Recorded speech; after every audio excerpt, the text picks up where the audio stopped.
Poetry is the spontaneous overflow of powerful feeling. Poetry आपको सहूर सिखाती है, जिसको आप भोजपुरी में कहले सहूर सिखाती है कि आप कैसे भावों को इकट्ठा करेंगे। इस प्यार की उलझी डोरी में। इलाहाबाद विश्वविद्यालय में सिलेबस पढ़ने के लिए दाखिला मसला। इलाहाबाद विश्वविद्यालय में सिलेबस के साथ साथ जीवन दर्शन को अगर सीखना तब जाके इलाहाबाद विश्वविद्यालय छात्रावास का जीवन, और खासकर इलाहाबाद का छात्रावास जो संस्कार देता है, जो तहजीब देता है, जो परंपरा देता है, जो संस्कृति देता है, वो दुनिया के किसी कोने में आपको। मैं बलिया से हूँ तो मैं सबसे पहले बलिया चंद्रशेखर जी की मैं बात करूंगा। इलाहाबाद विश्वविद्यालय की उस छात्र संघ की प्राचीर के सामने खड़े होकर एक अध्यक्षीय भाषण को सुना करते थे, और अध्यक्षीय भाषण पर फैसला होता था कि कौन कल चुनाव जीत जाएगा। छात्र राजनीति जो है युवा को नियंत्रित करने का काम करती है। मेरी समझ सोच ये कहती है, इसको हमने तो छात्र संघ का चुनाव बंद करा दिया, इसलिए तुमको राजनीति में आना है, भगवान ने तुमको चुना है। तो हम कह रहे हैं कि वो छात्र राजनीति साहब अपराधियों का अड्डा हो गया है। आप देखिए आईएएस क्यों आत्महत्या कर ले रहा है, आईपीएस क्यों आत्महत्या। एक परीक्षा में फेल हुए तो क्या अगली परीक्षा की तैयारी करो। हमको आवश्यकता क्या है अंग्रेजी से भोजपुरी के संबंध स्थापित करें। हमको भोजपुरी बोलने में क्या समस्या है? भोजपुरी में बोलने से संस्कार कैसे खराब हो जाए? का भोजपुरी से मीठ कोनो भाषा हो? भोजपुरी 7वें आसमान पर चढ़ जाए, 8वीं अनुसूची में चले आवे, लेकिन हमारे लड़का भोजपुरी न बोले, ऐसे भोजपुरी के विकास न होए। भोजपुरी खुद भी बोले के पड़ी, भोजपुरी जिए के पड़ी। क्योंकि ये वर्तमान जो भोजपुरी के गाने हैं, अब सुनता मैं भी खूब हूँ, लेकिन हेडफोन लगा के सुनता हूँ क्योंकि वो परिवार में आप सुन नहीं सकते। अब हमको मुकाबला किससे करना है? एक तरफ इधर भजन है, शानदार अच्छे भक्तिमय भजन, दूसरी तरफ काटी रात मैंने खेतों में तू आई नहीं, बीच में किसी कौन कविता। भगवान के पास रिबूट बटन होती तो रिबूट बटन की आवश्यकता है। तो मैंने एक गीत लिखा है, कभी मौका मिले तो सुनिएगा। अभी सुना दीजिए सर। धुआं धूल धक्कड़ में। दूसरे देशों ने हमारे परंपरागत ज्ञान को, हमारे शास्त्रीय ज्ञान को ग्रहण करके अपना नवीन चेहरा दे करके बताया कि लो भैया ये मेरा है। विदेश के लोगों ने हमको फ्रूटी दिखा करके हमसे हमारा बहुमूल्य। अच्छी बात तो ये है कि ये जो नई पीढ़ी है, कम से कम ये नई पीढ़ी बहुत तेजी से अपने पुराने ज्ञान को जानने की ओर जाना चाहती है।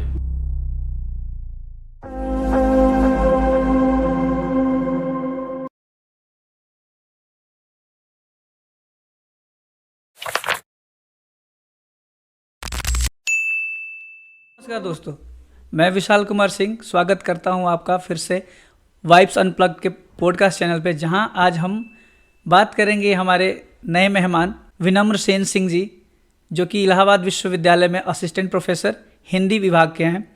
और आज हम इस सफ़र की शुरुआत कर रहे हैं जहां पे हिंदी साहित्य के कुछ अजीबोगरीब या फिर कहें अद्वितीय इतिहास, पृष्ठभूमि, उसके साथ साथ हिंदी साहित्य की जो गरिमा है आज तक जो बनी हुई है, उसमें इलाहाबाद विश्वविद्यालय का बहुत बड़ा हाथ रहा है। और इसी की कड़ी में हम आज बात करेंगे हमारे आज के मेहमान विनम्र सेन सिंह जी से। सबसे पहले मैं स्वागत करना चाहता हूं सर, स्वागत है आपका।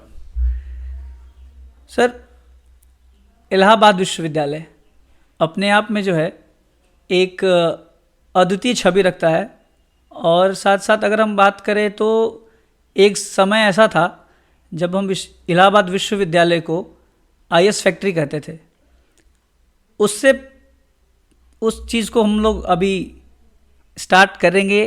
इसके पहले मैं आपसे आपके सफ़र के बारे में जानना चाहूँगा, जो कि एक छोटे से गांव से इलाहाबाद विश्वविद्यालय में असिस्टेंट प्रोफेसर तक का सफ़र कैसा रहा और कैसे ये चीज़ें संभव हो सकी। ये तो प्रभु की कृपा होती है और ईश्वर का आशीर्वाद होता है। आपके हाथ में तो कुछ जीवन में है नहीं। जो आपने, मैं तो कर्म सिद्धांत को मानता हूँ कि जो आपने पूर्व जन्म में कर्म किए हैं, उसके नाते इस जन्म में आपको इस जीवन में जो कुछ सुख सुविधा भोगने को मिलती है या दुख कष्ट भोगने को मिलता है, वो मिलता है। रही बात दूसरी, तो हम लोग का ये पूर्वांचल का इलाका जो है, आजमगढ़, मऊ, बलिया, गाजीपुर, जौनपुर, ये जो पूर्वांचल का इलाका, गोरखपुर, बस्ती, बहराइच, इन सब इलाकों में से लोग पढ़ने इलाहाबाद ही जाते हैं। जी हम लोग भी बचपन में सुना करते थे। मेरे परिवार में मेरे पितामह यानी बाबा डॉक्टर कन्हैया सिंह जी इलाहाबाद विश्वविद्यालय के विद्यार्थी थे 1955-56 में। जी उसके बाद मेरे परिवार में कोई इलाहाबाद विश्वविद्यालय में नहीं पढ़ा। तो मेरी ऐसी कोई है, जैसे बहुत सारे ढेर सारे लोगों का एक पारिवारिक नाता होता है इलाहाबाद से, बाबा पढ़े, पिता पढ़े, बड़ा भाई पढ़ा, मैं पढ़ा, बेटा पढ़ा, तो इस रूटीन कल्चर में जाते हैं लोग इलाहाबाद विश्वविद्यालय पढ़ने। लेकिन मेरे साथ ऐसा कुछ नहीं था। तो नियति के बंधे हुए रास्ते में ही मैं भी इलाहाबाद पहुंच गया। वो पहुंचा ऐसे कि मेरा एक मित्र था केंद्रीय विद्यालय में, मैं कक्षा 1 से 5 तक आजमगढ़ के केंद्रीय विद्यालय में पढ़ा। तो उसके मेरा एक मित्र था आशुतोष सिंह, वो बेस्ट फ्रेंड था मेरा। तो उसने 12th पास में जब किया तो उसने फ़ोन किया, अक्सर हम लोगों की बातचीत होती रहती थी, संपर्क में थे। तो कहा यार कहाँ चलना है पढ़ने? हम कहे अभी तुम कहाँ पढ़ रहे हो, मैं कहाँ पढ़ रहा हूँ, कहाँ क्या चलना है, मैं तो आजमगढ़ ही पढ़ूंगा। कहे नहीं यार चलते हैं इलाहाबाद यूनिवर्सिटी, सुनते हैं वहाँ जाने पर दिमाग खुल जाता है, लोग यार फिलासफर हो जाते हैं, चलना है वहाँ पढ़ने। तो कुछ फिलॉसफी के प्रति या कुछ साहित्य के प्रति मेरा रुझान था ही, और मैं उसके बातों के आकर्षण में फंस गया अपने मित्र के, और उसके साथ चला गया इलाहाबाद यूनिवर्सिटी फॉर्म भरने। तो फॉर्म भर के आया, हालांकि उसका एडमिशन देर से हुआ, मेरा एडमिशन पहले हो गया। मैं फिर इलाहाबाद पहुंचा। जब एक बार, आप इलाहाबाद के बारे में जानते होंगे, कहते हैं लोग कि इलाहाबाद में हनुमान जी भी पहुंचकर लेट गए। जी जी लेटे हनुमान जी संगम बड़े हनुमान जी पे। संगम। तो इलाहाबाद जाने पर पहले तो अच्छा नहीं लगता है, पहले काटने को दौड़ता है इलाहाबाद। लेकिन जब एक बार आप स्थायित्व इलाहाबाद में पकड़ लिए तो फिर दुनिया का कोई छोड़ने कोना का मन उस नहीं करता इलाहाबाद को छोड़कर अच्छा नहीं लगता है। लगता है। तो 6-7 महीने बाद ऐसा रमे इलाहाबाद कि बार बार छोड़ता गया इलाहाबाद, लेकिन बार बार इलाहाबाद मुझको अपने आगोश में लेता गया। तो ये कुछ इलाहाबाद पहुंचने का, एक गांव से या शहर से, इलाहाबाद छोटे शहर से बड़े शहर इलाहाबाद तक पहुंचने का सफ़र था। आपकी रचनाओं में जो है गांव के प्रति बहुत ज़्यादा रुझान दिखता है। आप जिस तरीके से आपकी शैली है, लेखन शैली, और जिस तरीके से आपका जो वाचन शैली है, उसमें सुनने के बाद ऐसा लगता है कि हम, अगर आप बोल रहे हो तो हमारे चारों ओर गांव की छवियाँ दौड़ रही हैं। तो गांव और शहर के बीच में जो आपकी मैक्सिमम जो रचनाएं हैं, इसके प्रति ये रुझान कहाँ से है, रुचि कैसे पैदा हुई गांव को लेकर? देखिए, हम लोगों की पीढ़ी जो है, खासकर मैं अपनी अगर बात करूं तो मैं तो गांव और शहर के अंतर्द्वंद में फंसा हुआ, बीच मझधार में बैठा हुआ एक अपने आप को व्यक्ति के रूप में देखता हूँ। मेरा जन्म आजमगढ़ जनपद के शहर में ही हुआ, शहर के घर में हुआ, और गांव से बराबर नाता रहा, आना जाना प्रायः लगभग प्रतिदिन आना जाना, और फिर पढ़ाई लिखाई और फिर और रोजगार इत्यादि के लिए शहर में जाना हुआ। तो ये जो एक कसमसाहट थी, ना हम गांव के रह पाए ना शहर के रह पाए। या तो गांव में जन्म लिए होते तो गांव में या तो गांव में जन्म लिए होते तो गांव की संस्कृति को महसूस करते। क्या हम ऐसा कह सकते हैं उस कसमसाहट में जो है एक जो नई चीज निकल के आई वो आपकी रचनाएं थी? नहीं, बिल्कुल। वो पीड़ा निश्चित तौर पर, वो गांव में न रह पाने की पीड़ा, गांव को समझ पाने और गांव को जीने, दोनों में बेसिक अंतर है। गांव आपकी एक वो रचना है, शहर शहर गांव गांव की कुछ पंक्तियां अगर हम जी बिल्कुल। यहाँ पे, शहर शहर गांव गांव बनते बिगड़ते हैं रोज, नई डगर नया सफर चुनते हैं चलते हैं रोज। हो शहर शहर गांव गांव बनते बिगड़ते हैं रोज, नई डगर नया सफर चुनते हैं चलते हैं रोज। एक तरफ है गांव की बतिया, पीपर पतिया भोली सुरतिया सूरज मीजे आपन अखियां चांद भी देखे तेरी सखियां। चंदा सूरज हाँ चंदा सूरज सूरज चंदा आते हैं जाते हैं रोज। नई डगर नया सफर चुनते हैं चलते हैं हो शहर शहर गाँव गाँव बनते बिगड़ते हैं रोज। नई डगर नया सफर चुनते हैं चलते हैं रोज। इन पंक्तियों को सुनने के बाद ऐसा लगता है कि आप उस डगर पे चल रहे हैं जहाँ पे चंदा सूरज सखियां पीपल पत्तियां ये सारी चीजें आपको एकदम चरितार्थ हो रही है, मतलब कि दिख रहा है वो सारी चीजें। हाँ बिल्कुल, शब्दों में बहुत जादू होता है। देखिए कवि, इसीलिए गोपाल दास नीरज का मैं बड़ा अभिभूत रहता हूँ उनकी कविताओं से। गोपाल दास नीरज ने एक बात कही कि मानव होना भाग्य है, कवि होना सौभाग्य। तो हम लोग तो सौभाग्यशाली अपने आप को समझते हैं। नवरात्र के दिन आप ये पॉडकास्ट कर रहे हैं, अष्टमी के दिन ईश्वर की माता भवानी की हमारे न जाने कितने पीढ़ियों के पुण्य कर्मों का हम लोग फल भोग रहे हैं कि कवि के रूप में एक कुछ लिखने का कुछ करने का अवसर मिल रहा है। क्योंकि कवि आप देखिए, निराला को देखिए जी सूर्यकांत त्रिपाठी निराला, हिंदी साहित्य के उनको कहा प्रकृति के सुकुमार कवि के सुकुमार कवि। वो तो सुमित्रानंदन पंत जी को सॉरी। लेकिन सूर्यकांत त्रिपाठी निराला को आप देखिए तो निराला जी ने हम सारी दुनिया एक इलाहाबाद को भी लेकर उन्होंने कुछ लिखा हुआ है। उसी की बात मैं कर रहा हूँ कि आप देखिए पूरी दुनिया, किसने सड़क के किनारे स्त्री को श्रम करते हुए नहीं देखा? किसने खेतों में खलिहानों में गांव में मजदूरी करते हुए स्त्री को नहीं देखा? लेकिन वही अगर एक कवि देखता है एक स्त्री को सड़क के किनारे पत्थर तोड़ते हुए, तो वह लिख देता है वह तोड़ती पत्थर इलाहाबाद के पथ पर। कोई न छायादार पेड़ वह जिसके तले बैठी स्वीकार, श्याम तन भर बधा यौवन नत नयन प्रिय कर्म रत्न मन, गुरु हथौड़ा हाथ करती बार बार प्रहार, सामने अट्टालिका तरुमालिका प्राकार।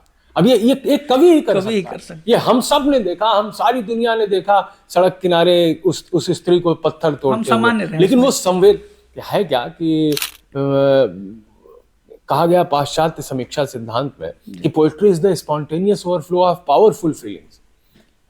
तो पोएट्री आपको उस पावरफुल फीलिंग को उस जो आपके भावाद्रेक हैं, जो प्रबल भावाद्रेक है, उन प्रबल भावाद्रेक को समाहित करने का अवसर प्रदान करती है, सहूर सिखाती है, जिसको आप भोजपुरी में कह लें सहूर सिखाती है कि आप कैसे भावों को इकट्ठा करेंगे। भाव तो आते सबके पास, जैसे मान लीजिए अवसर सबके पास, कहते हैं ना कि दुनिया में पैसा उड़ रहा है, आपकी योग्यता चाहिए पैसे को पकड़ने की।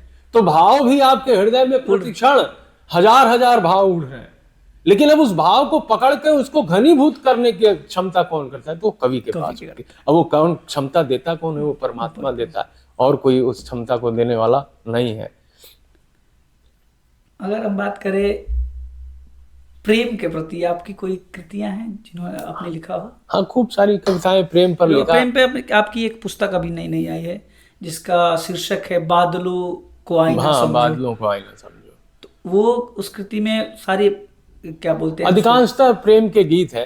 अभी श्रृंगार के गीत है। वो अभी मैंने जो आपको सुनाया शहर शहर, वो भी उसी में ये प्रकृति के प्रति प्रेम है। लेकिन एक ढेर सारे, एक प्रेम का गीत मेरा बड़ा चर्चित हुआ, वो भी उसी में है। बस एक झलक भर ही देखा ना जाने कैसे प्यार हुआ। तो आपके अंदाज में हो जाता तो फिर हाँ बिल्कुल मजा आ जाता। बस एक झलक भर ही देखा ना जाने कैसे प्यार हुआ, बस एक झलक भर ही देखा ना जाने कैसे प्यार हुआ, फिर क्या सपनों में अब उसका आना जाना हर बार हुआ, बस एक झलक भर ही देखा ना जाने कैसे प्यार हुआ, नित नए श्रृंगार रचा करके संकेत न जाने क्या देती, सांसों में घुल घुल करके वो मन मंदिर को बहका देती, तिरछी आंखें बारीक हंसी, तिरछी आंखें बारीक हंसी, अधखिले कमल सी वो लड़की, तिरछी आंखें बारीक हंसी, अधखिले कमल सी वो लड़की, इन संकेतों की डोरी में हर बार मुझे उलझा देती, इन संकेतों की डोरी में हर बार मुझे उलझा देती, इस प्यार की उलझी डोरी में, इस प्यार की उलझी डोरी में मैं बिल्कुल ही लाचार हुआ, इस प्यार की उलझी डोरी में मैं बिल्कुल ही लाचार हुआ, बस एक झलक भर ही देखा ना जाने कैसे प्यार हुआ, बस एक झलक भर ही देखा ना जाने कैसे प्यार हुआ। ये एक श्रृंगार का गीत थोड़ा बहुत आप लोगों के बहुत ही प्यारा है ये। और इलाहाबाद विश्वविद्यालय में अगर छात्रों के जीवन से को रिलेट करें, अगर हम उसमें संबंध स्थापित करना चाहें, तो छात्रों का जीवन जो हॉस्टल लाइफ रही हो, आप भी शायद हॉस्टल में रहे हो। हाँ बिल्कुल, हॉस्टल में रहा मैं जी। तो एक छात्र का जीवन जो हॉस्टल में बिताता है, उसकी कुछ अगर स्मृतियां आपके पास ऐसी हो जो आप इस चैनल के माध्यम से हमारे दर्शकों को और बाकी लोगों को अभिभूत कराना चाहते हो, तो देखिए है क्या कि कहा जाता है कि 84 करोड़ योनियों में जब कोई परम सौभाग्यशाली होता है तो मनुष्य का शरीर धारण करता है, जी। और जब इतने कोटि के मनुष्यों में, इस पूरे संसार में जितने भी प्रकार के मनुष्य हैं, जितनी भाषा, जितने धर्मों, जितने भेद के मनुष्य हैं, उन सभी भेदों में जब परम सौभाग्यशाली विद्यार्थी होता है वो इलाहाबाद विश्वविद्यालय के छात्रावास परम सौभाग्यशाली। तो मैं तो यही मानता हूँ कि जो परम सौभाग्यशाली होता इसको स्वरचित टाइटल शीर्षक कह सकते हैं। हाँ है ही, इसको कह सकते हैं। परम सौभाग्यशाली होता है वो जो छात्रावास में इलाहाबाद विश्वविद्यालय। क्यों? देखिए छात्रावास का जीवन, और खासकर इलाहाबाद का छात्रावास, जो संस्कार देता है, जो तहजीब देता है, जो परंपरा देता है, जो संस्कृति देता है, वो दुनिया के किसी कोने में आपको नहीं। कहते हैं ना कि अधजल गगरी छलकत जाए और भरी गगरिया चुप पे जाए। तो इलाहाबाद विश्वविद्यालय के छात्रावास का जो विद्यार्थी होता है ना, वो भरी गगरी की तरह से होता है। वो इतना ज्ञान का भराव उसमें होता है, संस्कार का भराव होता है, तहजीब और परंपरा का भराव होता है, साथ ही साथ अपने स्वत्व गौरव का, स्वत्व गौरव मतलब अपना आत्मबोध है हमको कि हम क्या हैं, हम कौन थे, क्या हो गए हैं और क्या और क्या होंगे अभी।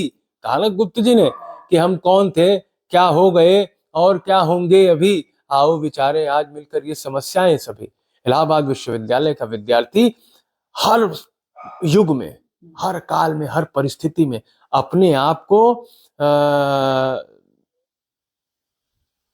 फिट कर लेने में, अपने आप को दुरुस्त कर लेने में, अपने आप को एडजस्ट कर लेने में माहिर होता है। फंसने परिस्थिति में फंसने वाला इलाहाबाद विश्वविद्यालय का विद्यार्थी नहीं होता, वो परिस्थिति को अपने आप में फंसा लेने वाला इलाहाबाद विश्वविद्यालय का छात्रावास का लड़का होता है। इलाहाबाद विश्वविद्यालय के छात्रावास के बारे में चर्चा हम लोग कर ही रहे हैं, तो इलाहाबाद विश्वविद्यालय का छात्रावास में रहने वाला छात्र और इलाहाबाद विश्वविद्यालय के छात्र संघ की अगर हम चर्चा ना करें तो मुझे लगता है कि थोड़ा सा हम नाइंसाफ़ी करेंगे। हाँ जी। तो जो छात्र वहाँ पे हैं इलाहाबाद विश्वविद्यालय में, छात्र संघ के प्रति उनका रुझान और रुचि पैदा होने लगता है। जैसे मान लीजिए कि अगर कोई नया छात्र जा रहा है, पहले तो उसको बहुत असहज लगता है, पूरा कहीं भी नई जगह है तो, लेकिन उस माहौल में घुलने के बाद उसका डाइवर्जन जो होता है डायरेक्टली उन लोगों के साथ होता है जो विश्वविद्यालय में छात्र संघ और राजनीति के को अपना व्यवसाय या अगर कहें कि करियर, एज अ करियर चुनते हैं।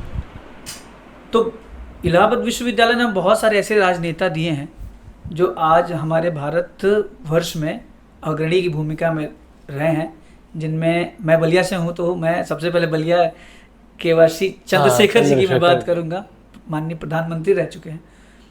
तो छात्र जीवन और उस छात्र जीवन में राजनीतिक जो दृष्टिकोण पैदा होता है इलाहाबाद में, इसका प्रादुर्भाव कैसे हो पाता है वहाँ पे? देखिए, एक बात तो इसमें यह है कि छात्र स्वाभाविक तौर पर, विवेकानंद जी को आप एक बात उसमें जोड़ता हूँ आपके जी। कि विवेकानंद जी से किसी ने पूछा कि युवा कौन है, तो उन्होंने कहा कि युवा का उल्टा कर दो, वायु, वही युवा है जो सर्वत्र है।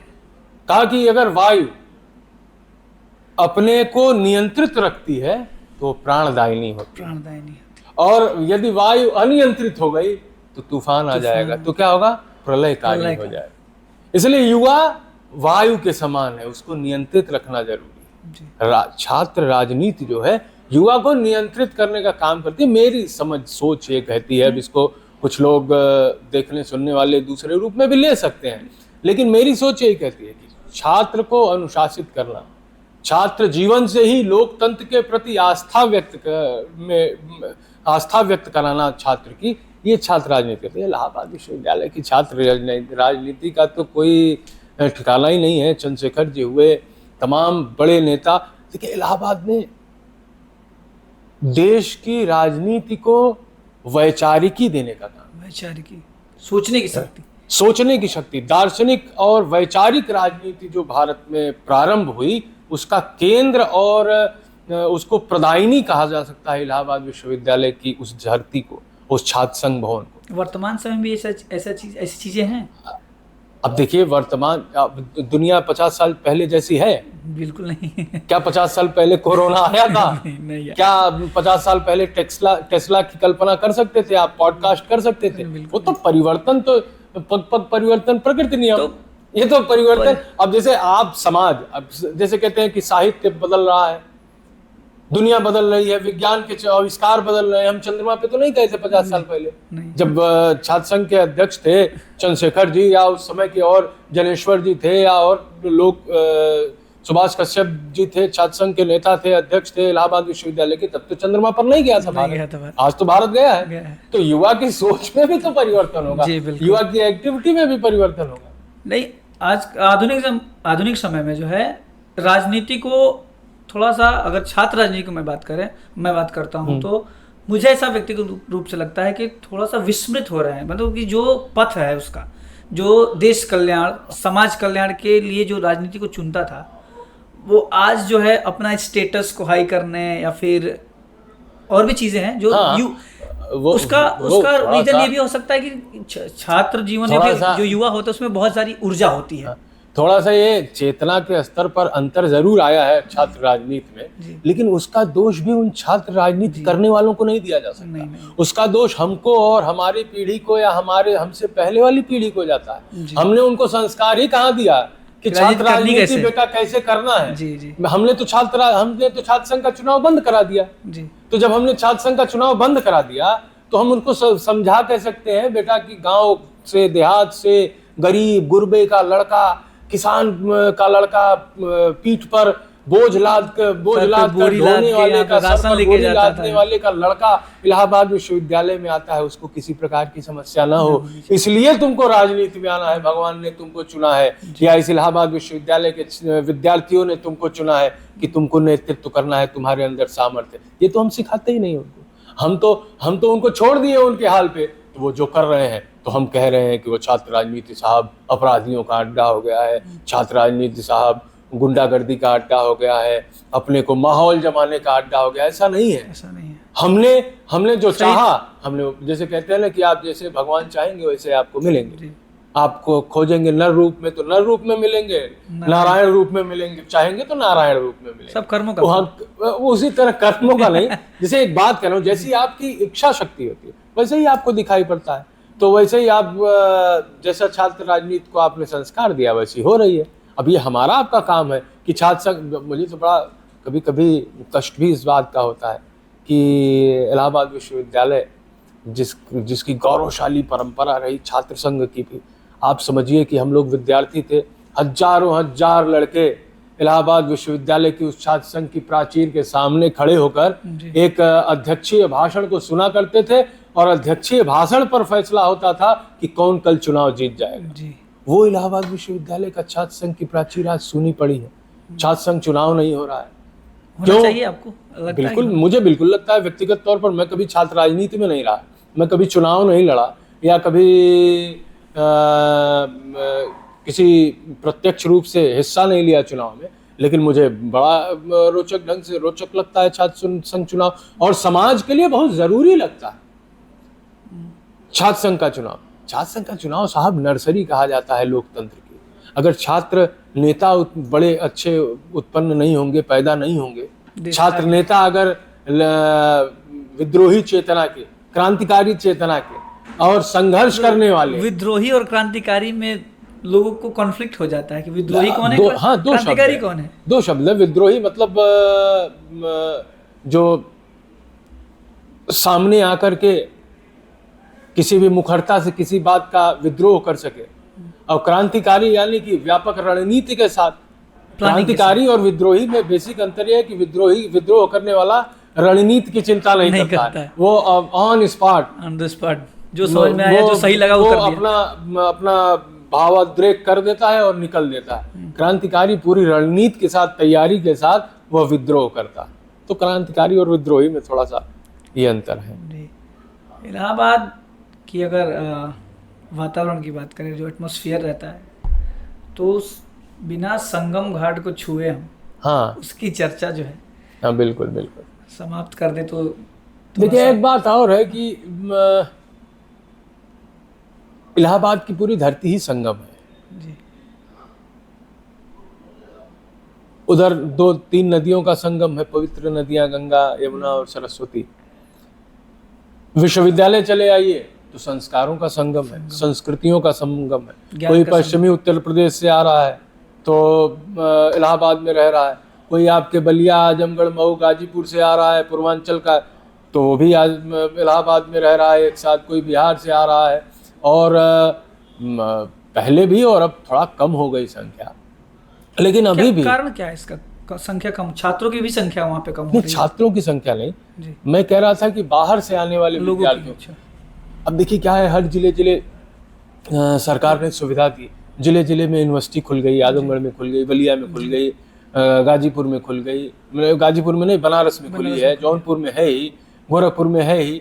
तो इस तरह से हर जिले, हर मंडल पर एक यूनिवर्सिटी खुलती जा रही है। तो उसके कारण लड़कों को एक सुविधा मिल रही है अपने जनपद में ही पढ़ने की, तो थोड़ा सा ट्रांजिशन कम हो पा रहा है। लेकिन अभी भी जो IAS और PCS या जो कुछ जीवन में अपने बड़ा करना चाहते हैं, हम लोग क्लास में, अच्छा एक बात और इसी से जुड़ी बता दूं कि क्लास में मैं प्राय अपनी क्लास में ये कहता हूँ जी, और इसको उसी रूप में आपसे भी कहता हूँ कि इलाहाबाद विश्वविद्यालय सिलेबस का विश्वविद्यालय नहीं है। बहुत सारे विश्वविद्यालय हैं, अगर आपको सिलेबस पढ़ना हो कि अध्याय 1 से लेकर 9 तक पढ़ लीजिए और आपका सिलेबस खत्म हो जाए, तो ये किसी दूसरे विश्वविद्यालय में दाखिला लीजिए।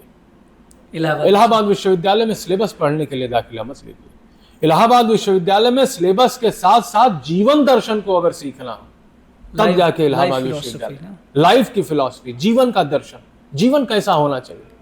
इलाहाबाद विश्वविद्यालय के किसी विद्यार्थी, सामान्य से विद्यार्थी, हवाई चप्पल पहन के टहल रहा होगा, सर पर गमछा बांधे होगा, हो सकता है कि मुंह में पान भी चबा रहा हो, लेकिन वो आपको लगेगा कि यार ये धुर देहाती है, ये क्या मतलब पढ़ रहा है, कॉपी कांख में दाबे हुए एक रफ फोल्ड करके रखा है, और वो क्या ही पढ़ रहा होगा, क्या ही ज्ञान है। लेकिन जब आप उससे बात करेंगे, उस इलाहाबाद विश्वविद्यालय के विद्यार्थी से, तो आपको लगेगा कि ये, आप कंफ्यूज हो जाएंगे कि ये फिलॉसफी का छात्र है, कि राजनीति शास्त्र का विद्यार्थी है, कि अर्थशास्त्र का विद्यार्थी है, कि विज्ञान का विद्यार्थी है, कि हिंदी का विद्यार्थी है, कि संस्कृत का विद्यार्थी। यानी वो ज्ञान को समग्रता में, अच्छा ज्ञान क्या है, समग्र ही है ना। ज्ञान कोई मतलब कोई चीज नहीं है कि ये घड़ी है, हाँ, इसको हमने उठाया पा गए। ये ज्ञान नहीं है घड़ी की उठाए पा गए। हो सकता है ये ज्ञान, आप घड़ी को उठाएं तो ज्ञान यहाँ पर रखा हो, यहाँ छुए तो यहाँ चला जाए। इसलिए ज्ञान को हमेशा समग्रता में पाया जा सकता है। इलाहाबाद विश्वविद्यालय का विद्यार्थी ज्ञान की समग्रता को हासिल करने पर लगता है। इसलिए इलाहाबाद विश्वविद्यालय का आप देखिए कि आप अपने गांव देहात में देखिए, समाज में देखिए कि इलाहाबाद विश्वविद्यालय के आपके पिताजी, आपके चाचा जी, आपके बड़े भाई, उस पीढ़ी के लोगों को देखिए तो गांव देहात में इलाहाबाद विश्वविद्यालय का पढ़ा हुआ लड़का, उसका एक अलग रुतबा होता था। अरे भैया इलाहाबाद से पढ़ के आए हैं, जीवन में कभी असफल नहीं होता है, नौकरी मिले न मिले। तो मलूक दास का एक बात और ध्यान होगी आप लोगों को। मलूक दास एक साहित्य संत हुए, उन्होंने कहा अजगर करे न चाकरी, पंछी करे न काम, दास मलूका कह गए सबके दाता राम। सबके दाता राम। तो काम, भोजन के लिए काम करने की क्या आवश्यकता है? वो तो नौकरी तो वही कह रहा हूँ कि जीवन जीने के लिए जरूरी थोड़ी है नौकरी हो जाए, जरूरी थोड़ी है IAS PCS आप हो जाए। बहुत सारे, एक बात और है कि आजकल का समाज जो इतना तेजी से भाई आपाधापी का जीवन हो समय के साथ बहुत, और समय इतना तेजी से भागने वाला जी। वही 24 घंटा का समय आपके पिताजी के पास भी था, वही 24 घंटे का समय आपके पास भी है। आप हाँफ रहे हैं, पिताजी आराम से बैठे हैं। क्यों? क्योंकि हमारे दिमाग में कम समय में बहुत कुछ पा लेने की अति महत्वाकांक्षा है, और हमारी पहले वाली पीढ़ी के पास महत्वाकांक्षा तो थी लेकिन अति महत्वाकांक्षा नहीं थी। इसलिए वो जो आपाधापी का जीवन है उसमें विद्यार्थियों को बार बार मैं कहता हूं कि लगता है कि कहीं वो खो से गए हैं, किताबी कीड़े न बन जाएं। व्यवहारिक ज्ञान। अच्छा आप देखिए, एक बात और देखिए कि CCD के मालिक को आत्महत्या क्यों करनी पड़ी? आप देखिए IAS क्यों आत्महत्या कर ले रहा है, IPS क्यों आत्महत्या? हमारा सपना तो, हर विद्यार्थी का सपना जो जीवन में अपने करियर की शुरुआत की सोचता है, तो हर आदमी यही सोच के जाता है कि मैं IAS बनूं या कम से कम IPS बनूं, वर्दी पहनूंगा, स्टार लगेगा, क्या शानदार गाड़ी रहेगी, भौकाल रहेगा, माहौल रहेगा, यही तो सोचता है, यही सोचता है। लेकिन क्या IAS नहीं बनता है तो जीवन नहीं चलता उसका। बिल्कुल चलता है, बहुत सारे और क्या IAS बन के उसके सारे दुख समाप्त हो जाते हैं? क्यों आत्महत्या कर रहे हैं IAS? कहा गया भारतीय दर्शन में कि संतोषम परम सुखम। जब तक सब कुछ पा लेने के बाद भी आप संतुष्ट कैसे होंगे? वो अपने आत्मा से संतुष्ट होंगे। इसलिए आज का विद्यार्थी भाग रहा है, दौड़ रहा है, हाई स्कूल में नंबर कम पाया, इंटर में नंबर कम पाया, पंखे से लटक गया, फांसी पर चढ़ गया, आत्महत्या कर लिया। माँ बाप एक बार भी ये नहीं सोचा कि बाप हमारे किसान है, माँ हमारी अध्यापन करती है, कोई रोजगार करती है, तब जाके हमारा अपना पेट पालती है और हमारी पढ़ाई कराती है।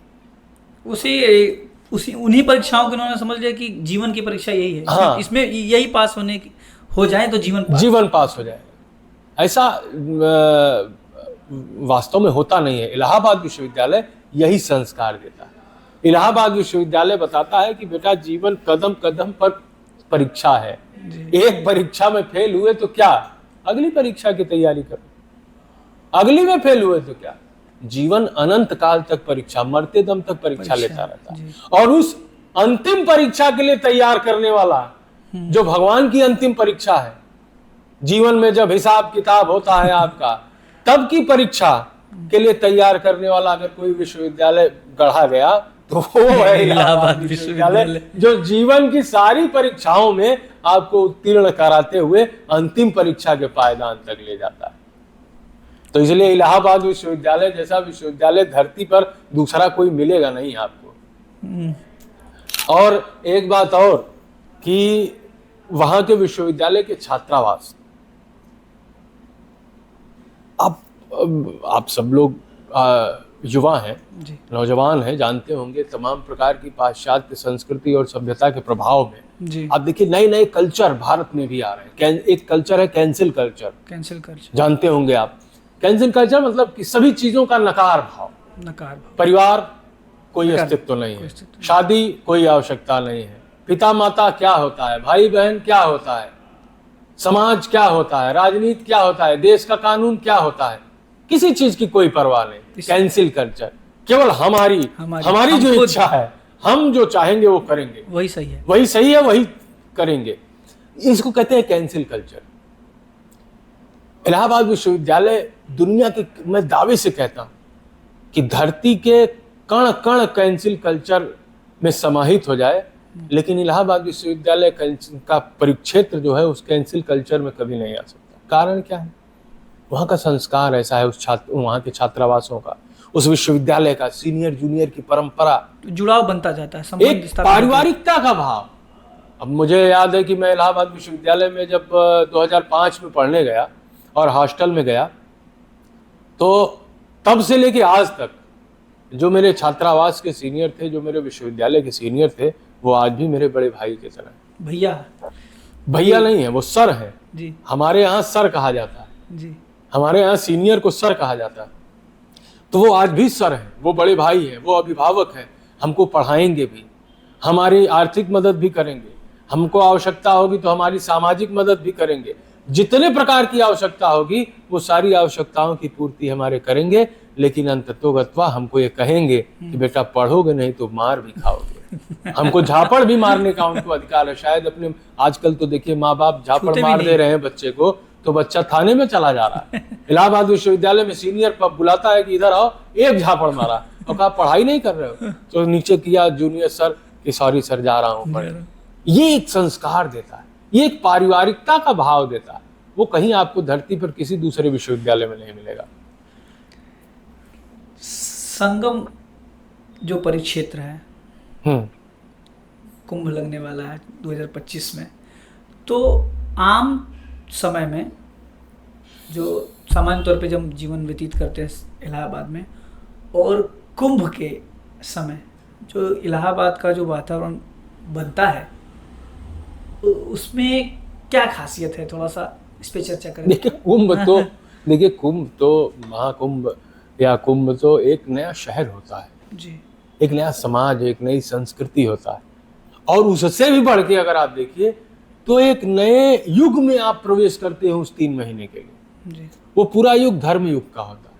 पूरा प्रयाग जो है धार्मिक हो जाता है, सड़कों पर, बस में, ट्रेन में, हर जगह आपको वही कुंभ छाया दिख, अखबारों में हर जगह आपको वहां जित देखो तितराम, जहां देखिए वहां वो कुंभ की महिमा दिखाई पड़ती है। और मुझे लगता है कि वो जो इलाहाबाद का महात्म्य है वो केवल अधिकांश हिस्सा उसमें कुंभ का कारण है जी, उस महाकुंभ के कुंभ के कारण है। एक अच्छा कितने सौभाग्य की बात है कि दुनिया भर के जितने भी संत महात्मा हैं, सिद्ध है, जो संत हैं, जिन्होंने साधना के द्वारा अपने हठ योग के माध्यम से, साधना के माध्यम से सिद्धि प्राप्त कर ली, ऐसे लोग आपके घर के पास चले आते हैं, आप उनका दर्शन लाभ करते हैं, आप उनके पैरों में बैठकर सीखते हैं, चरण छू पाते हैं, उनका प्रवचन सुन पाते हैं। कुछ पाखंडी आते हैं, उनको भी देख के पहचान पाते हैं कि बाबा इसके पास न जाना।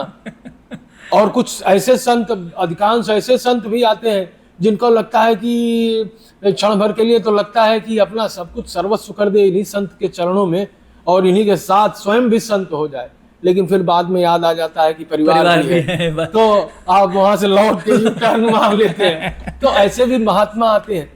तो मेरी समझ से तो प्रयाग का सौभाग्य ही है, और प्रयाग में रहने वालों का सौभाग्य ही है कि उनको हर 6 साल पे कुंभ और प्रतिवर्ष माघ मेले के रूप में संतों का सानिध्य मिलता है। इससे अच्छा दूसरा, और कबीरदास जैसा निर्गुण व्यक्ति भी कहता है कि संतों की संगत जैसा इस संसार में स्वर्ग दूसरा कुछ नहीं। स्वर्ग कहीं है तो संतों की संगत है, और वह संतों की संगत कहाँ मिलती है? आपको फ्री में मिल जाती है, कुंभ में जाइए और संगत लीजिए, सीखिए जीवन, सीखिए जीवन कैसे, क्या त्याग से कैसे जीवन जिया जाता है, समर्पण से कैसे जीवन जिया जाता है, अभावों में जीवन जिया कैसे जाता है, और परमात्मा की भक्ति में अपने को रमा करके जीवन कैसे जिया जाता है।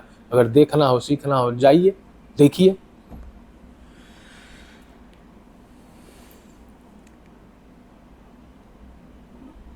इलाहाबाद विश्वविद्यालय में हिंदी का अगर मैं चर्चा करूं तो आपके साथ तो आज वार्तालाप हो ही रही है। हम और आप आजमगढ़ से हैं, मैं बलिया से हूं, तो हमारा जो क्षेत्र है भोजपुरी बाहुल्य क्षेत्र, तो वर्तमान भोजपुरी की जो दशा हो रही है, और साथ साथ अगर कहें तो हिंदी से जो जुड़ाव था हमारा, ये English medium school, English pattern में जीने वाली जो शैली हमने अपना ली है, इन दोनों के बीच सामंजस्य कैसे स्थापित कर सकते हैं हम लोग? इस सामंजस्य जैसा कुछ है ही नहीं। सामंजस्य क्यों स्थापित करना? हमको अपनी माँ और शहर में रहने वाली एक अनजान आंटी में क्यों स्थापित करना है सामंजस्य? क्यों स्थापित करना है? हमको आवश्यकता क्या है अंग्रेजी से भोजपुरी के संबंध स्थापित करने की? देखिए, सवाल इसी बात का है। सवाल में ही वो हमारा आत्मगौरव का जो ग्लानि है, उस आत्मगौरव कहने का मतलब इस सवाल में हम चाहते हैं कि कॉम्प्रोमाइज कर ले। हाँ, मैं वही कह रहा हूँ, अन्यथा मत लीजिएगा उसको आप। बिल्कुल। मैं ये कह रहा हूँ कि सवाल में ही हमको वो हमारा आत्मगौरव आत्मग्लानि से घिरा हुआ दिखाई पड़ा। जी। हमको भोजपुरी बोलने में क्या समस्या है? बिल्कुल। मेरा बच्चा पतंजलि ऋषिकुल नर्सरी स्कूल में पढ़ता है, इलाहाबाद विश्वविद्यालय में। सॉरी, क्षमा करिएगा, इलाहाबाद में मेरा बच्चा पतंजलि ऋषिकुल में पढ़ता है। क्लास फर्स्ट में है वो, प्रथम कक्षा में। मैं उससे भोजपुरी में बात करता हूँ, सिखा रहा हूँ, नहीं बोल पाता है तो हमको काहू मर्दवा भी कभी कभी कह देता है। सुनता है हमसे कभी बोलते हुए तो कह देता है काहू मर्दवा, लेकिन साल 2 साल में सीख जाएगा। सुनने वाले लोग कहते हैं, अरे यार डॉक्टर साहब, यही सीख जाएगा, संस्कार खराब हो जाएगा, क्यों भोजपुरी में बात कर? अच्छा, वही डॉक्टर साहब आज डॉक्टर साहब बने हैं। भोजपुरी में बोलने से संस्कार कैसे खराब हो जाए? का भोजपुरी से मीठ कौनो भाषा हो? सबसे मीठ भाषा बोला जाला भोजपुरी के। बतावा कौनो, माने चाहे कोई भी भाषा, हर आदमी को अपनी भाषा प्रिय लगती है, तो हमको अपनी भाषा प्रिय क्यों नहीं? हम क्यों छोड़े भाई? हमको क्यों शर्म आ रही है कि हमारा बेटा भोजपुरी नहीं बोलना चाहिए? मतलब भगत सिंह पैदा हो लेकिन दूसरे के घर में, बगल वाले में, हमारे यहाँ ना पैदा हो। भोजपुरी बढ़े, भोजपुरी 7वें आसमान पर चढ़ जाए, 8वीं अनुसूची में चले आवे, लेकिन हमारा लड़का भोजपुरी ना बोले। ऐसे भोजपुरी के विकास न होए। भोजपुरी खुद भी बोले के पड़ी, भोजपुरी जिए के पड़ी। अच्छा, भोजपुरी है जैसे हिंदू धर्म के कहल जाला ना, कि हिंदू धर्म कोनो माने शासन ना, वो जीवन पद्धति है। जीवन जैसे जियल जाला वह हिंदू धर्म, सनातन धर्म, वैष्णव धर्म। वैसे भोजपुरी भाषा है। भोजपुरी भाषा बोलल ना जाले, व्याकरण से ना चले, ओके जियल जाला। दाल भात चोखा खा के सुतल जाला तो भोजपुरी होले, है ना? मीठ मीठ बोलल जाला, मीठ मीठ गावल जाला तो भोजपुरी होले। तनी देसी पहनावा हो जाला तो भोजपुरी हो जाला। और सब भाषाओं के साथ ऐसा है। आप सूट बूट पहन के गांव में घूमिए तो कहे हो अंग्रेज लगा तो कहीं ना आदमी, तो उस भाषा के साथ उसकी संस्कृति जुड़ी होती है। अंग्रेज चल गए, इंग्रज छोड़ गया। तो कहने का मतलब ये है मेरे कि भाषा के साथ साथ उसकी संस्कृति भी जुड़ी होती है। जब आप भोजपुरी भाषा को बढ़ाना चाहते हैं तो पहले उस भोजपुरी की संस्कृति को बढ़ाइए। बिना उस संस्कृति को बढ़ाए भोजपुरी भाषा का विकास नहीं। अच्छा, एक चीज थोड़ा सा मुझे खटकती है कि मुझे ऐसा लगता है कि हम लोग छोटे थे, आप लोगों से तो उम्र में बड़े ही हैं, काफी बड़े हैं, लेकिन मैं जब छोटा था तो मैं मनोज तिवारी के और भरत शर्मा के, मदन राय के, गोपाल राय के लोगों का खूब गाना सुनना करता था और खूब गाया करता था। मेरे माता पिता ने कभी मुझको ये नहीं कहा कि ये गंदा गाना है मत गाओ। लेकिन आज हमारा बच्चा कैसे गाएगा? आज जो भोजपुरी गाने चल रहे हैं, अब मैं कहना नहीं चाहता कि कैसे चल रहे हैं, सबको पता है, तो आपको सबको पता है। तो मैं अपने बच्चे को या तो वही पुराना वाला सुनाऊं, निर्गुण सुनवाऊं, भरत शर्मा का, मदन राय का, गोपाल राय का, ताकि इससे सामना ही ना हो। ये नवरात्र चल रहा है, देवी भजन सुनाओ मनोज तिवारी का। क्योंकि ये वर्तमान जो भोजपुरी के गाने हैं, अब सुनता मैं भी खूब हूँ, लेकिन हेडफोन लगा के सुनता हूँ क्योंकि वो परिवार में आप सुन नहीं सकते। वो गोलू राजा है, अनुपमा यादव है, दुगोला गाते हैं। दुगोला जानते हैं ना? जी। तो दुगोला गाते हैं और कल्लू करके हैं, खेसारी लाल यादव हैं। निराऊ तक तो ठीक था, चूंकि हमारे तो जनपद के सांसद हैं, तो उनकी बुराई, सांसद थे कैसे ही बुराई कर सकते हैं उनकी, लेकिन उन्होंने भी कम योगदान अपना फुहड़पन में दिया नहीं है। लेकिन तब भी एक स्तर उतना नहीं गिराया जितना आगे के लोगों ने गिरा दिया। उनको पता था। हालांकि देखिए आप, मुझे उसका नाम ध्यान नहीं आ रहा है, एक उस समय भी इन लोगों के मनोज तिवारी होरी के समय गुड्डू में रंगीला? भी गुड्डू रंगीला उस समय भी चलते थे, लेकिन उनको सुन उनकी पॉपुलैरिटी 0.1 में रही होगी, और इन लोगों की पॉपुलैरिटी कितनी, समाज तब उसको नकार दिया। जी, आज समाज उसी को स्वीकार स्वीकार कर रहा है, मजे ले रहा है, मजे ले रहा है। मनोरंजन का साधन बना लिया उसको। दो अर्थी भाषाओं में गीत लिखे जा रहे हैं उसका। अच्छा, वो हिंदी फिल्मों में भी है। बिल्कुल है। बीड़ी जला ले जिगर से पिया, जिगर में बड़ी आग। भैया एक तो बीड़ी का प्रचार कर रहे हो तुम, दूसरे अश्लीलता दिखा रहे हो। ऐसे साहित्य क्या लेना देना, क्या लेना देना। सुनिए गुलजार साहब की, सुनिए गुलजार साहब को सुनिए, और भी बहुत सारे तमाम, जिसने ये गाना लिखा उसने और भी अच्छे गाना चीज लिखे लिखे होंगे जी। लेकिन सेलेक्ट क्या हुआ, तो बीड़ी जला ले जिगर से। तो इस तरह के काटी रात, पवन सिंह जी ने गा दिया, काटी रात मैंने खेतों में तू आई नहीं। अब इसके अब अच्छा हमको क्या करना है, हमारे साथ संकट है भाई। हमारे साथ संकट क्या है कि हमको मुकाबला किससे करना है, हिंदी फिल्मों के गाने। अच्छा, हम अगर कवि सम्मेलन पर मंच पर जा रहे हैं जी, तो हम वहां पर कवि सम्मेलन के मंच पर तो तय है ना कि भजन सुनने नहीं आया, नहीं, वो तो कविता सुनने आया। मनोरंजन भजन के लिए दूसरा स्थान है, वो जगराता होगा, भजन संध्या होगी, वो अलग है। जी। तो उसके लिए अलग लोग हैं, उसमें भी फिट नहीं होंगे हम लोग। हाँ, गाना बजाना करना पड़ेगा।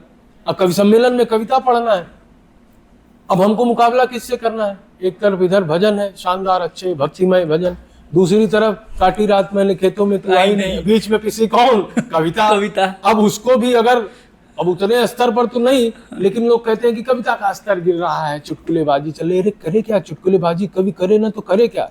आपने समाज को किस हैसियत पर छोड़ा है।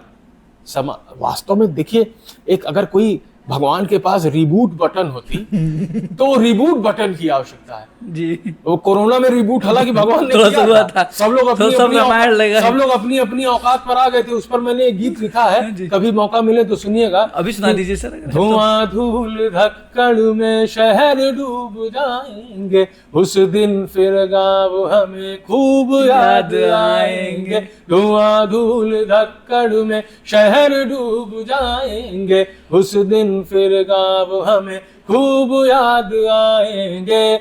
मिट्टी की वो सौंधी खुशबू और कुएं का मीठा पानी, पगडंडी पर सरपट दौड़ना, गलियों में कर ना मनमानी। बागीचे के आम की खुशबू, खेत में फसलों का लहराना, रात में बिजली कट जाने पर छत पर जाकर गाना गाना। शहरों की सांसों पर पहरे लग जाएंगे, शहरों की सांसों पर पहरे लग जाएंगे। उस दिन फिर गाँव हमें खूब याद आएंगे। धुआं धूल धक्कड़ में शहर डूब जाएंगे, धुआं धूल धक्कड़ में शहर डूब जाएंगे। उस दिन फिर गाँव हमें खूब याद आएंगे। तो वो रिबूट वाला बटन होता तो फिर से भगवान को जरूरत है कि जैसे वो तो आपाधापी के जीवन पर किया, लेकिन आदमी क्या है, बेहया है, फिर से उसी पर लग गया, फिर उसी धुआं धौड़ में साहब लग गया। हम नहीं सुधरेंगे। अब जैसे खूब लोगों ने दौड़ना शुरू किया, शरीर पर व्यायाम करना शुरू किया। पाश्चात्य कल्चर में नहीं जाना है भैया, 7 बजे के बाद खाना नहीं खाना है, 7 बजे इम्यून सिस्टम डेवलप करना, काढ़ा पीना है, चाय नहीं पीना है। अब फिर काढ़ा उड़ा गया, बक्से में बंद हो गया। बाप दादा पिया तो ना पीना, अब ना पीना। अब जब डॉक्टर कल टीवी पे चला रोज बताऊना, रामदेव जी बताऊना, लौंग पीस के बेटा खा, तब खैला। तो ये हमारे अंदर देखिए।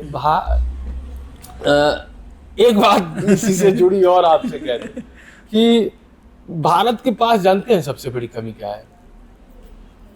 मैंने जो अध्ययन किया, मैं कोई सर्वज्ञ नहीं हूँ जी, लेकिन मैंने जितना अध्ययन किया, दर्शन भी थोड़ा बहुत पढ़ा जी, थोड़ा बहुत राजनीति में रुचि है, तो इसलिए राजनीति शास्त्र भी पढ़ा भी, विद्यार्थी के तौर पर इलाहाबाद विश्वविद्यालय में पढ़ा भी राजनीति शास्त्र, कई विषय पढ़े। तो उससे जो जानकारी हासिल हुई, इतिहास का विद्यार्थी रहा, भारतीय समाज की मूल समस्या क्या है? वो मूल समस्या है घर की मुर्गी दाल बराबर। दाल बराबर। महत्व नहीं देते हम अपने आप को महत्व नहीं नहीं देते। देते। हम अपने जीवन सिद्धांतों को, हम अपने सबको संस्कारों, कहते हैं कि अतिथि देवो अपने माई के केहू गोड़ ना छुए ना ना। ना। अब मायावती के सामने सब जाके गोड़वे पे लेट जाते हैं, हो रहा था ना ऐसा। जी बिल्कुल।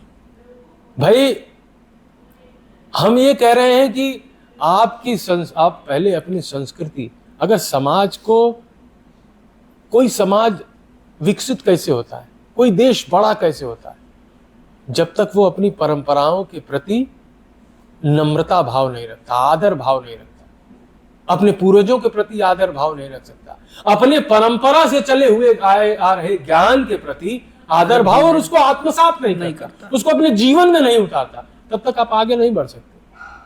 आपको आगे बढ़ना है तो अपने परंपरागत ज्ञान। अब क्या है, आप देखिए, हालांकि बात विवादित है लेकिन विवादित बात का भी अपना एक अलग मजा है। जी बिल्कुल है। और व्यंग समझ सकते हैं, व्यंग नहीं कह सकते। विवेकानंद जी को तो मैं तो उदाहरण देता हूँ, तो प्रेमचंद जी, जो हिंदी के कथा सम्राट थे, तो उन्होंने कहा कि बुरा लगने के डर से सही बात नहीं कहोगे क्या, डर जाओगे। बुरा लगे, लेकिन वर्ण व्यवस्था की आलोचना कितनी होती है? वर्ण व्यवस्था के आलोचना हमको किस रूप में करनी चाहिए?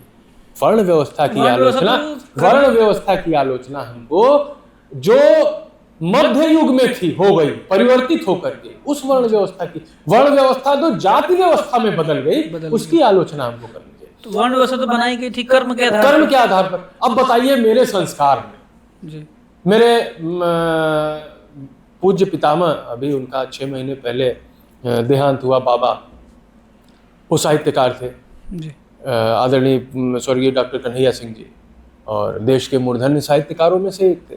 आलोचना के क्षेत्र में और भक्ति साहित्य के क्षेत्र में जायसी के विशेषज्ञ के रूप में, पाठ संपादन के विद्वान के रूप में देश भर में उनकी ख्याति है। तो मेरे अंदर संस्कार किसका है? साहित्य का। अब हम अगर, अच्छा, मुझे ऐसा लगता है कि मैं सफल इंजीनियर नहीं हो सकता था। क्यों? क्योंकि मेरी परवरिश साहित्य में। मैं पैदा हुआ, 5 साल का था तो बाबा की उंगली पकड़ के कभी सम्मेलन सुनने जाता था। मैं 8 साल का हुआ तो बाबा के साथ गोष्ठियों में जाता था, पकड़ के उंगली कि सुन रहा हूँ, नामवर सिंह जी बोल रहे हैं, केदार सिंह बोल रहे हैं, विष्णुकांत शुक्ल बोल रहे हैं, हाँ, विष्णुकांत शास्त्री बोल रहे हैं, विद्यानिवास मिश्र बोल रहे हैं, इन लोगों का भाषण सुन रहा हूँ। 10 साल की उम्र तक इन लोगों का भाषण सुनना प्रारंभ कर दिया।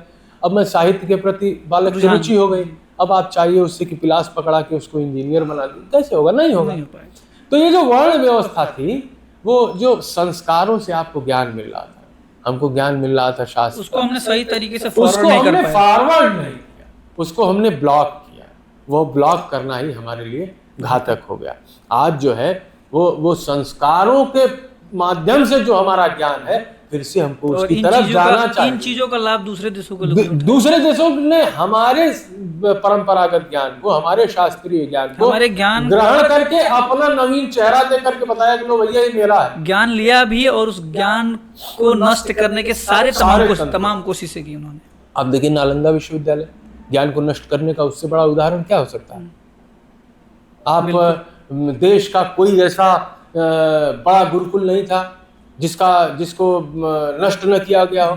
प्राचीन काल में जो बिहार सबसे ज्ञान जो थे, जो ज्ञान का केंद्र बौद्ध बिहार का था। मैं तो अभी आपको बड़े रोचक प्रसंग बताऊं, अभी ऐसे ही भ्रमण करते हुए एलोरा पहुंच गया जी, तो महाराष्ट्र, और वहां पर गुफाएं देखा। बौद्ध धर्म के भिक्षुओं ने जो गुफाएं बनाई थी ध्यान के लिए, हम लोगों जैसा सामान्य आदमी भी, मैं तो 5 मिनट बैठ के वहां ऐसे ही सोचा कि बैठा तो फोटो खिंचवाने के लिए, सोचा कि कहाँ है, झूठ बैठा तो फोटो खिंचवाने के लिए, सोचा कि गुफा में बैठकर फोटो भी खिंचवा लेते हैं, थोड़ा आनंद ले लेते हैं।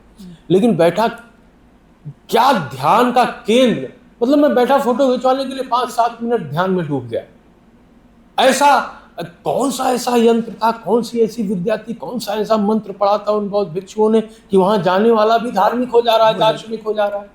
उस सारे ज्ञान को हमसे कब्जा करके, हमसे छुड़ा के, हमको कहते हैं ना, बहका के। जैसे क्या करता है आदमी कि मान लीजिए वृंदावन जाइए, फुसला वृंदावन जाइए तो बंदर चश्मा ले लेता है, जानते हैं ना।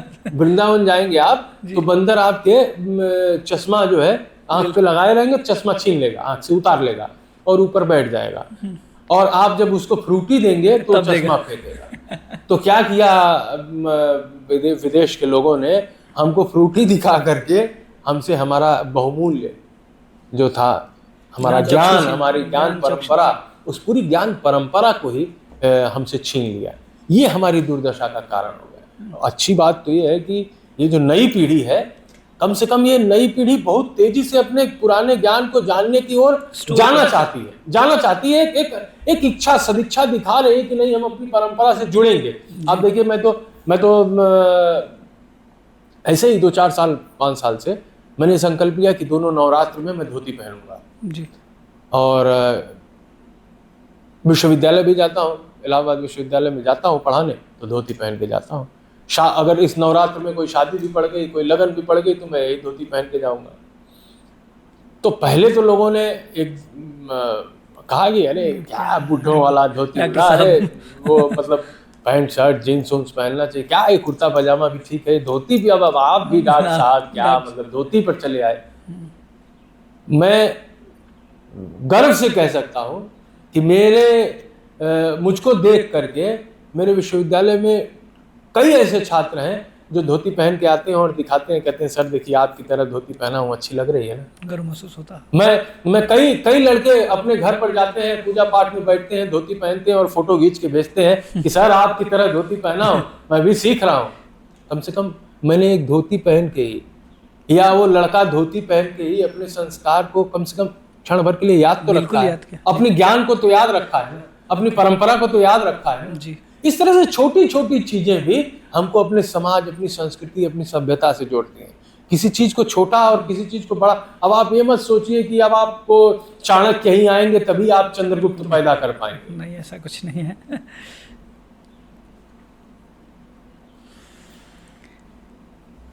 बहुत ज्ञानवर्धक और प्रेरणावर्धक ये वार्तालाप हमारी और आपकी रही।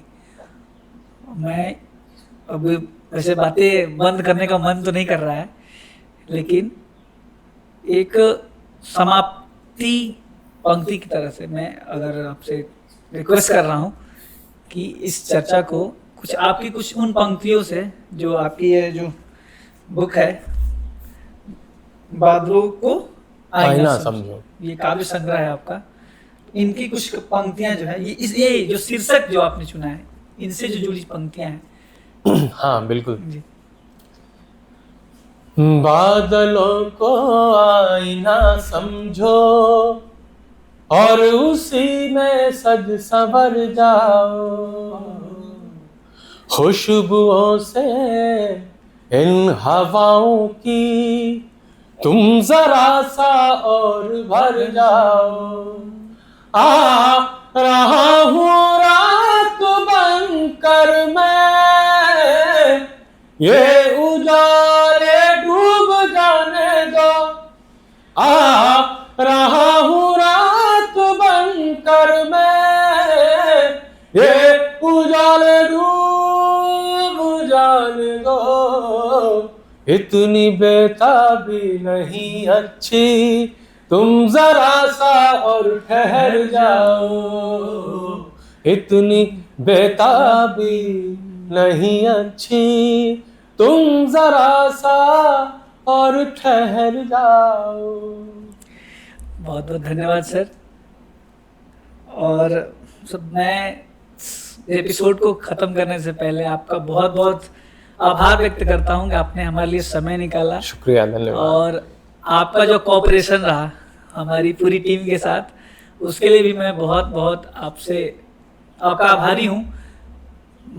एक रिक्वेस्ट पे आपने हमें मौका दिया, हमारी बातों को सुना, हमारे प्रश्नों का उत्तर दिया और एकदम स्वाभाविक तौर से आपने उत्तर दिया जो आत्मसात करने लायक है। और हम ये कोशिश करेंगे, ये हमारा लक्ष्य ही है कि जो चीज़ें हम दिखाएं अपने दर्शकों को वो वास्तविक रूप से अपने जीवन में आत्मसात किया जा सके, ताकि समाज को एक नई दिशा मिले। और इसी के साथ मैं आज का इस एपिसोड को समाप्त करने से पहले एक बार फिर से विनम्र सेन सिंह जी का बहुत बहुत धन्यवाद करता हूँ। धन्यवाद।